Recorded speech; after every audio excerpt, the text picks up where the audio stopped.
অর্ধশতক করেছেন তামিম ইকবাল ও সাব্বির রহমান। ঝড়ো ব্যাটিং করেছেন মাহমুদুল্লাহ।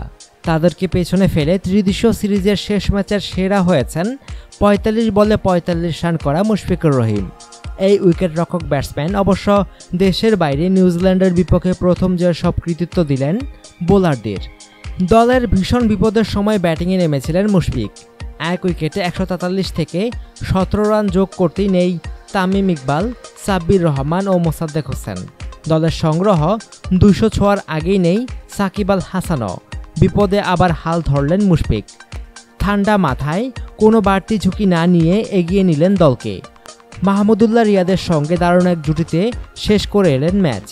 নিউজিল্যান্ডের বিপক্ষে ৫ উইকেটের জয়ের পর পুরস্কার বিতরণী অনুষ্ঠানে মুশফিক আবারও জানালেন চাপের মধ্যে ব্যাটিং করতে ভালো লাগার কথা।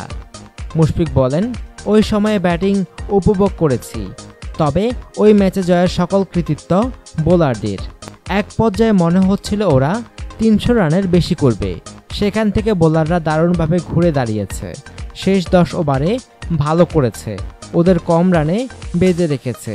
বোলারদের জন্য আমাদের ভালো করা দরকার ছিল, তা করতে পেরে খুশি। ২৮ ওভার শেষে নিউজিল্যান্ডের স্কোর ছিল ১ উইকেটে ১৫৬। সেখান থেকে ৩০০ রান খুব কঠিন ছিল না। ৬ উইকেট হাতি নিয়ে শেষ ১০ ওভার খেলে নিউজিল্যান্ড। ক্রিজে তখন ছিলেন রস টেইলর ও জিমি নিশাম। ব্যাটিংয়ে আসতে বাকি বিস্ফোরক কলিন মানরোর। শেষ ১০ ওভারে দারুণ বোলিংয়ে মাত্র ৫৩ রান দেন বাংলাদেশের বোলাররা।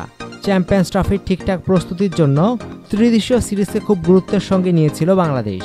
স্বাগতিক আয়ারল্যান্ড ও নিউজিল্যান্ডের বিপক্ষে একটি করে জয় নিয়ে ৮ দলের টুর্নামেন্টে খেলতে যাবে তারা।